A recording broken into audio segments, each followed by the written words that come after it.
everyone, Katie from Moon Design Lab here, boutique web design studio that is committed to helping you share your story on your website. Before I get started this week, make sure you subscribe if you haven't already. And this week we're going to be talking about fear setting. First heard about fear setting from Tim Ferriss, and I found it to be incredibly helpful when I was getting ready to take the leap to quit my job and start my own business. So I felt like it's important to share the process so you can do the same thing, whether it's making a big decision or, going off on your own path. So let's get started.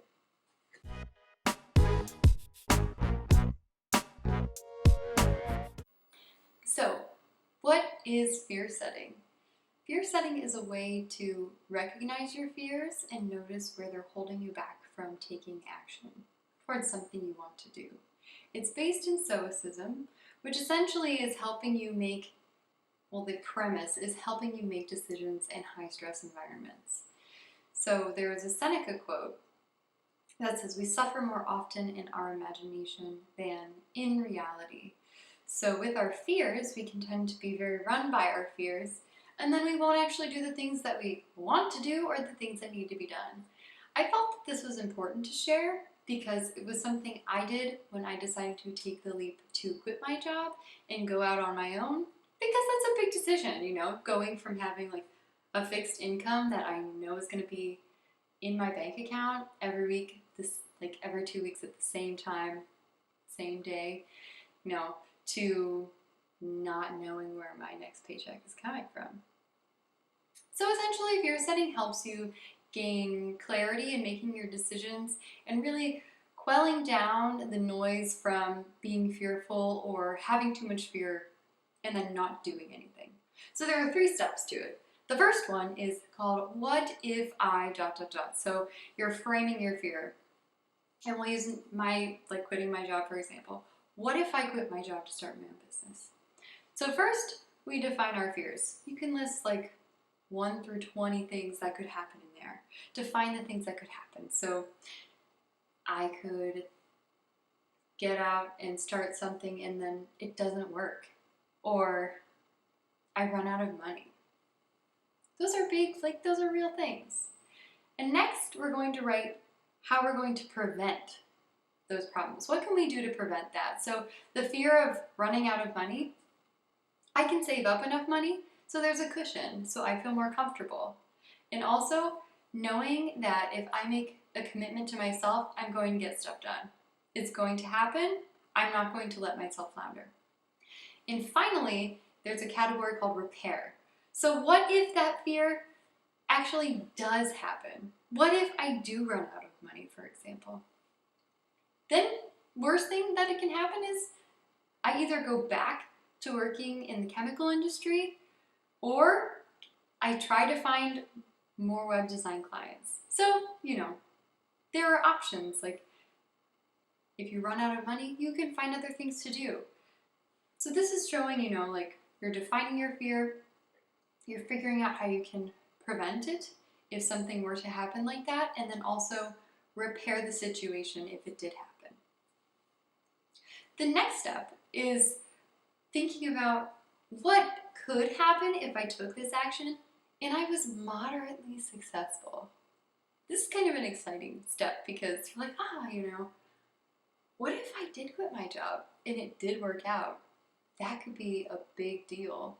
What would I gain from that? I would gain freedom, I would own my time, and I could pick who I want to work with. And also be able to do more of what I find enjoyable in life. So that's very exciting. And then the third step is thinking about what would happen if I didn't act on this. What would the result of inaction be in 6 months, 12 months, and then 3 years? So if I didn't quit my job, I would say 6 months I would still continue to be unhappy and carry resentment.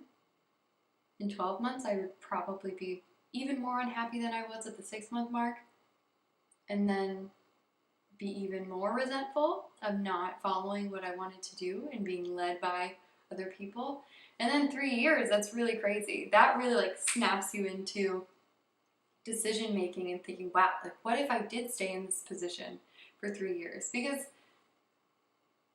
the comfort of the status quo and your unhappiness, it's kind of glaring at this point. Like, I am not particularly happy. The result from inaction really outweighs the fear that I'm experiencing. So, first one, we'll review. What if I explain your fear? Step 2. What could happen if you were moderately successful? If you tried that action, if you acted out what you wanted to do. And then finally, the third one is, what would the cost of inaction be?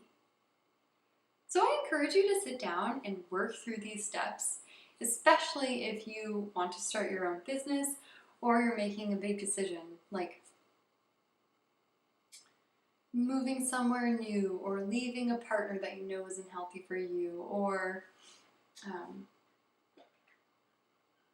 trying to do something new for yourself that is scary. Oftentimes, the things that we want are on the other side of something that's difficult to do. You can do hard things. And there's a Jack Canfield quote that says, everything you want is on the other side of fear. It is so true. Trust in yourself that you'll make good decisions. Don't let yourself be controlled by fear. And you will be much more successful and much happier in life because you feel certain in what you're doing and know that you can do the thing that's hard. So it might be useful to do this like every month or so, or whenever you have a big decision coming up, and it could really help you level up your decision making and have more clarity of mind. So let me know. What do you think? Have you tried this before? I'd be happy to hear about it. So there you have it, fear setting. It's really exciting, it's really cool. I think gaining clarity in making your decisions and not being run by fear will make you so much happier in your life. You'll feel so much more competent and confident in making your decisions and doing what you want to do. You'll be much more successful and just radiate that you are following your own path, and things will just open up for you. Remember that you can do hard things. So if you do this exercise, please let me know. I would love to chat with you about it. It's always exciting to hear how people make decisions and what decisions they're trying to make. So I would be happy to encourage you and also listen to your fears and bounce some ideas off of you. And again, please subscribe to my channel.